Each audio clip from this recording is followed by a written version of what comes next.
غرق الغرانيق.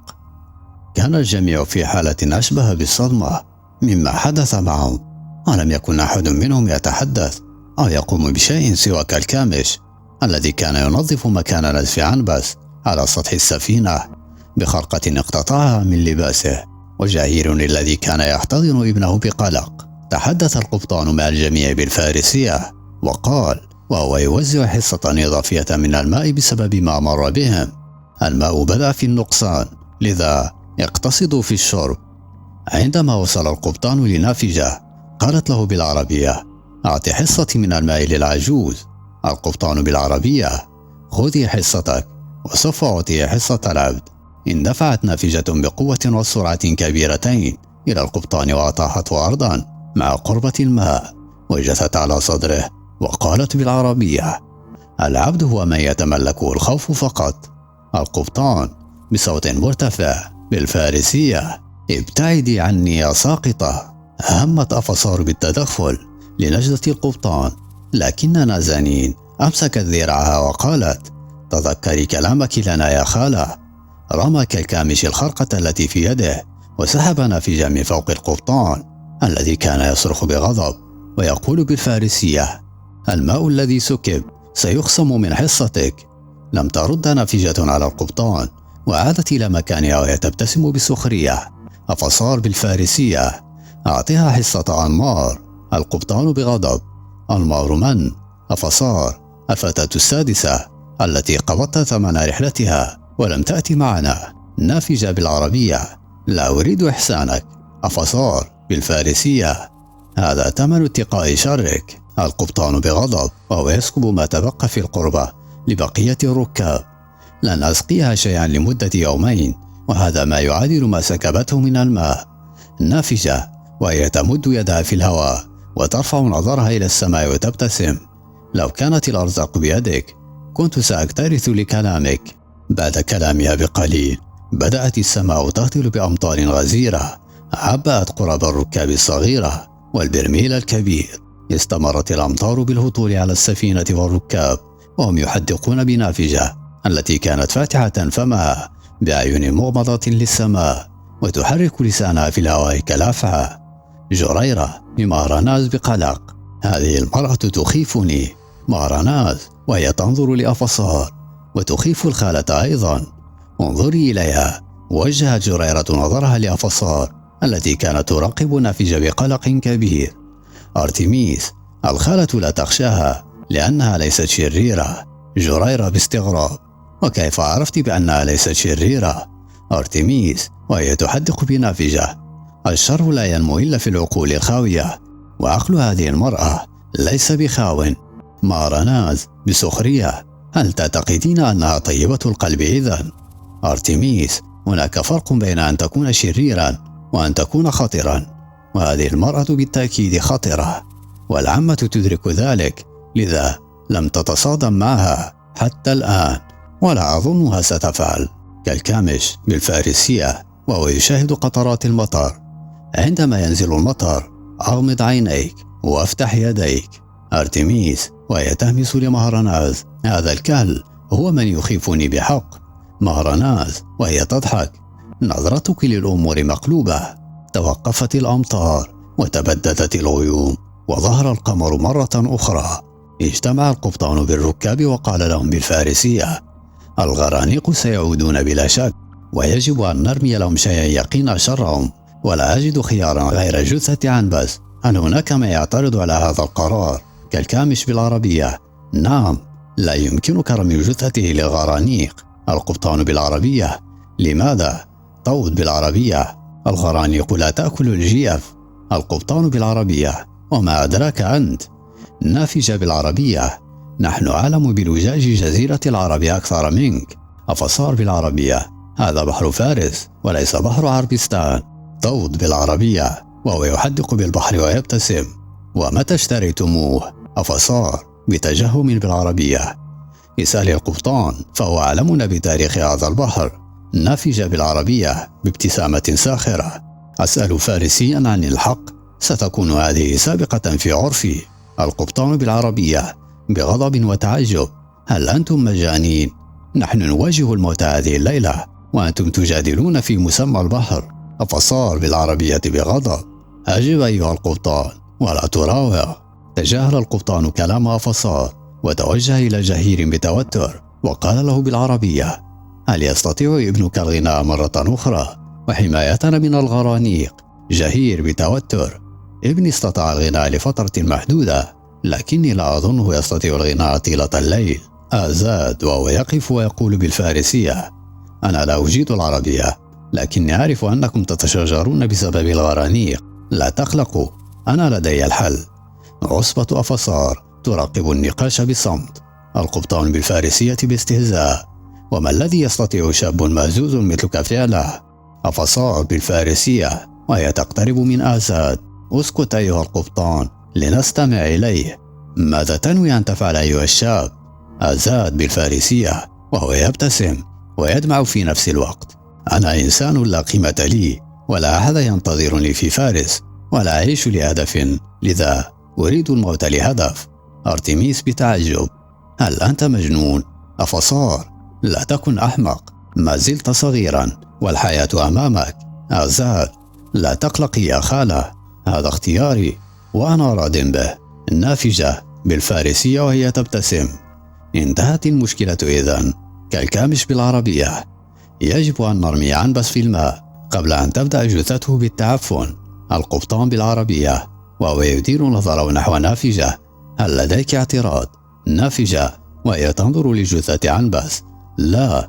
حمل القبطان بمعاونة جهير جثة عنبس ورموها في البحر، وبمجرد ارتطام جثته في الماء اجتمعت بعض الأسماك الصغيرة وبدأت تنهش فيها. بقي الركاب ينتظرون الغرانيق، لكن ما حدث كان مفاجئا لهم وللقبطان، فقد تحركت الرياح فجأة وبدأوا بالتحرك. ابتهج الجميع بتلك الرياح، وقالت أرتميس بصوت خافت: حمدا للآلهة أن ذلك الأحمق لن يضطر لرمي نفسه في الماء. مهرناز مبتسمة: ولماذا تكترثين لأمره؟ أرتميس بتوتر: من قال إني أكترث؟ أنا فقط لا أريد أن يموت أحد. مهرناز تبتسم بخبث.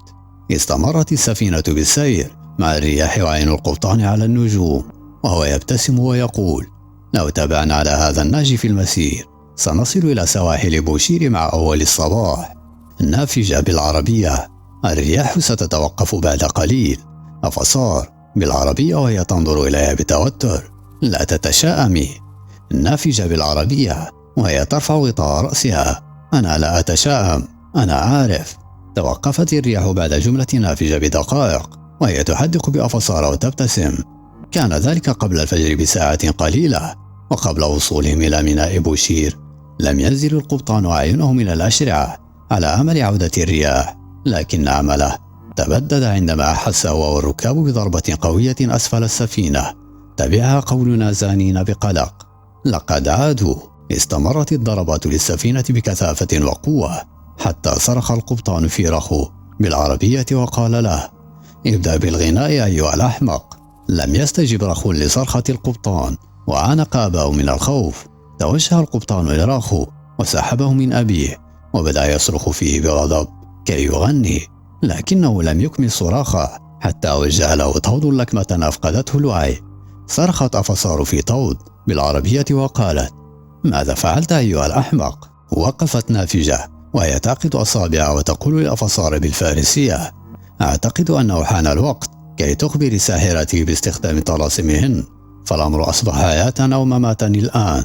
وقبل أن ترد أفصار على نافجة قفز أحد الغرانيق على السفينة وبدأ يتحرك بسرعة وبقوة ويقدم بفكه يمينا وشمالا، ومع حركاته السريعة ضرب بديله الكبير أفصار وأوقعها أرضا، فدهمته نافجة بطلسم أحرقه في ثوان. شاهد الجميع ما قامت به نافجة بصمت وتعجب فيما عدا طود، لكن صمتهم انقطع بقفز المزيد من الغرانيق على السفينة واستمرار ضربهم لها من الأسفل. بدأت نافجة بمقاومة الغرانيق بطلاسمها وطود بقوته الجسدية. صرخت أفصار في بناتها وهي على الأرض وقالت: ساعدنا العربية بطلاسمكن ولا تتفرجن عليها.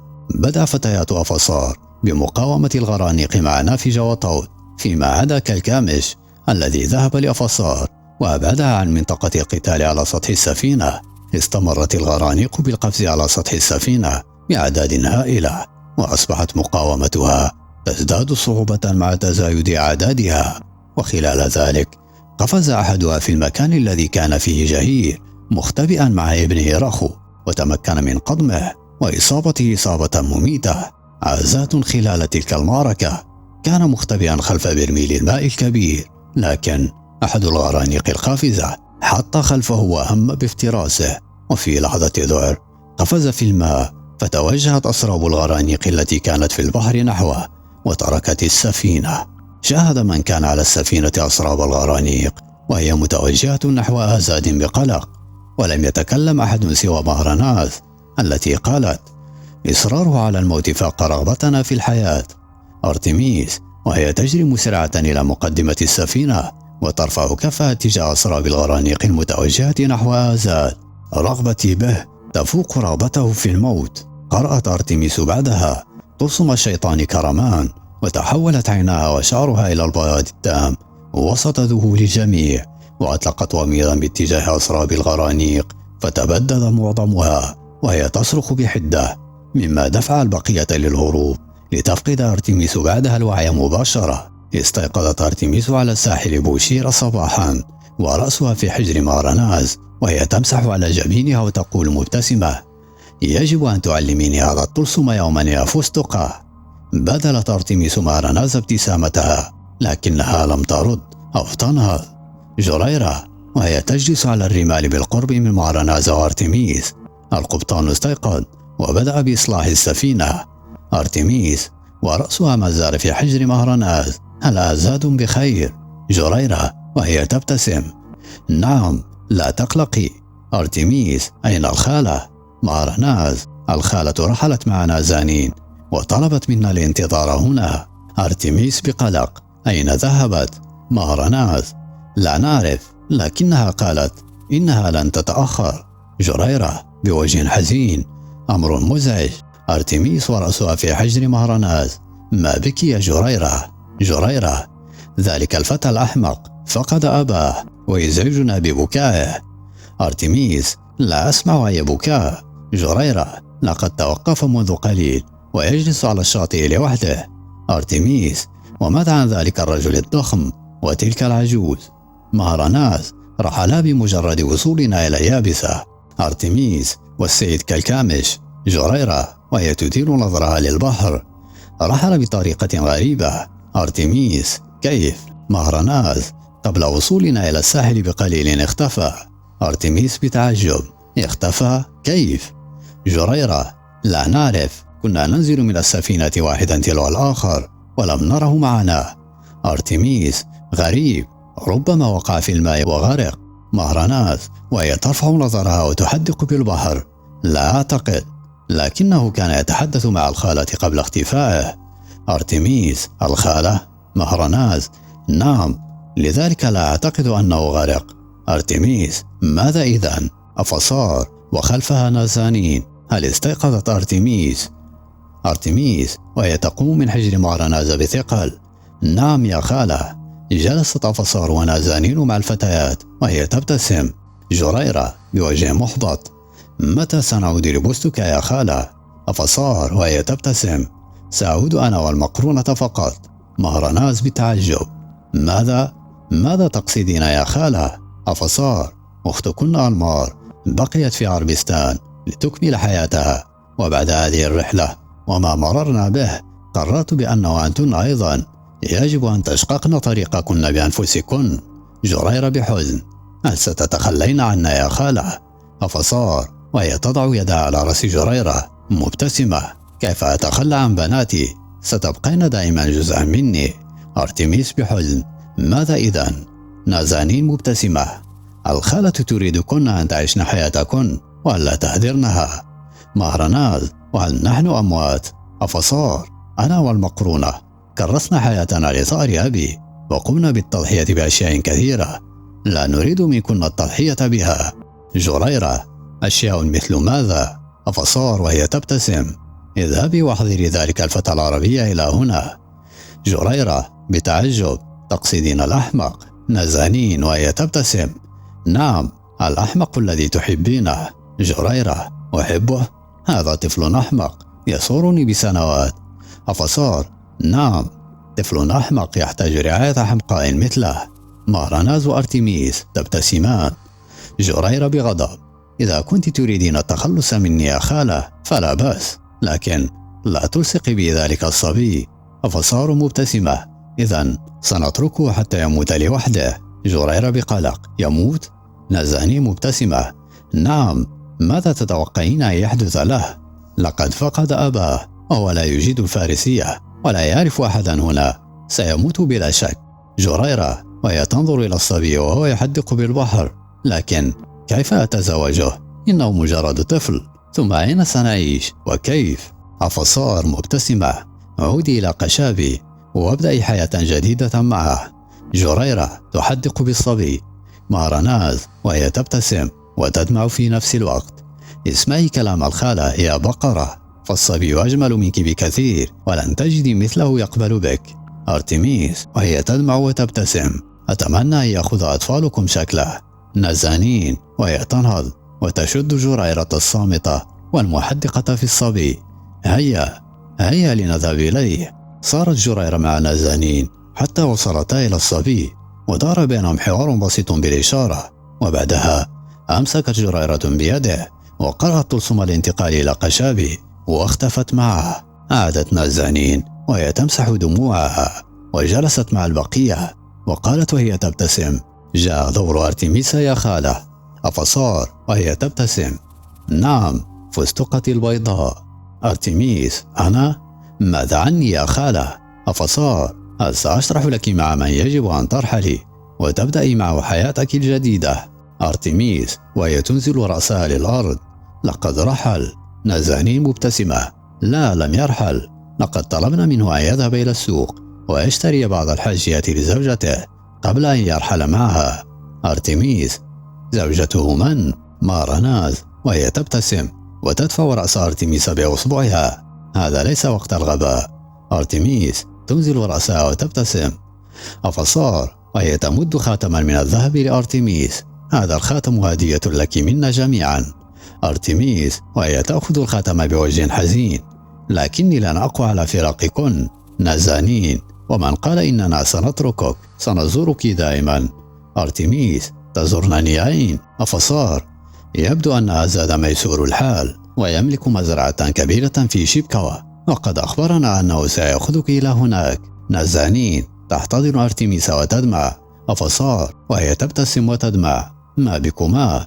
مهرناز وهي تبتسم: وأنا يا خالة، ما ستزوجينني؟ أفصار وهي تضحك: أنت عنيدة وستختارين زوجك بنفسك في المستقبل. مهرناز مبتسمة: سأعود معكن إذن.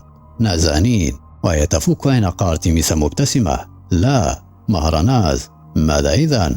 أفصار: سأخبرك بعدما ترحل أرتيميس مع آزاد. أرتيميس بحزن: هل أنتن مستعجلات لهذه الدرجة على رحيلي؟ نازنين مبتسمة: لا تكوني حمقاء، الخالة تريد أن تراك سعيدة. أرتيميس بحزن: أنا سعيدة معكن. أفصار: قمة السعادة هي في سعادة غيرك، رحيلك مع آزاد سيسعدني لأني متأكدة بأنه سيسعدك. نازنين وهي تضحك وتشد خصلة أرتيميس البيضاء: ثم أين ستجدين رجلا يتحمل سلطة لسانك؟ آزاد وهو متوتر: لقد أحضرت ما طلبته يا خالة. أفصار وهي تلتفت على آزاد مبتسمة: تعال هنا يا بني، اعتني بابنتي يا آزاد. آزاد بتوتر: يجب أن تزورنني في مزرعتي. نازنين وهي تضحك: لا تقلق، سوف تسأم منا. هيا ارحلا، فقافلتكما المتوجهة للشيبكوا ستتحرك بعد قليل. أفصار: قدم هديتك لأرتيميس يا آزاد. آزاد يمد علبة مغلقة لأرتيميس. أرتيميس وهي تضع العلبة جانبا وتعانق أفصار: سأفتقدك يا خالة، سأفتقدكن جميعا. أفصار وهي تعانق أرتيميس وتهمس في أذنها: هيا ارحلي يا فستقة قبل أن تبكي أخواتك. نهضت أرتيميس بعدما عانقت أختيها ورحلت مع آزاد. مهرناز وهي تدمع وتبتسم: والآن كيف ستتخلصين مني يا خالة؟ أفصار وهي تدمع وتبتسم وتضع رأس مهرناز على صدرها. لا يمكننا التخلص أبدا مما يسكنون قلوبنا حتى وإن حاولنا. نازانين، الخالة تريد منك الرحيل نحو السند. مهرناز باستغراب: السند؟ أفصار: نعم السند، وتحديدا إلى المنطقة التي تستوطن فيها عشائر كوسلا. مهرناز باستغراب: لماذا يا خالة؟ أفصار: لقد اتفقت مع كالكامش أن ينتظرك هناك. مهرناز: العجوز الذي كان معنا في السفينة؟ أفصار: نعم، فهو متنور من الطائفة الجنتية ويمكنه تطوير قدرتك لمراحل متقدمة جدا. مهرناز: أي قدرة يا خالة؟ نازانين وهي تبتسم: الخالة تريد مصلحتك، وكالكامش هو من عرض عليها أن تكون إحدى تلميذاته. مهرناز بحزن: لكني لا أريد ذلك. منذ اليوم الذي رأيناك أنا والمقرونة فيه في السوق تشحذين طعامك، وأنا أنتظر اليوم الذي تصبحين فيه شيئا عظيما، والفرصة قد أتتك فلا تضيعيها. مهرناز بحزن: نازانين وهي تضع يدها على رأس مهرناز مبتسمة: لا تضيع هذه الفرصة يا حافية.